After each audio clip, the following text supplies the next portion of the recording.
Magandang gabi guys. Yan. Nagluluto tayo guys ng humba. Yung maskara ng baboy guys. Niluto ko humba. Niluto ko siya sa pressure cooker. Malambot na siya guys. Ito na guys, oh, yung maskara ng baboy, yung may mga litid-litid. Ayan guys, oh. Wow! Ang sarap. Ayan. Tikman natin. Sarap. Yan na guys. Humba.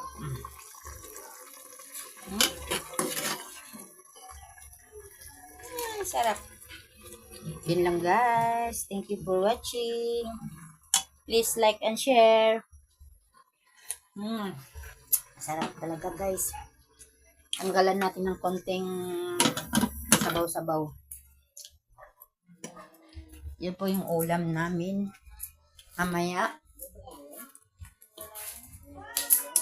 Yan lang guys. Bye-bye.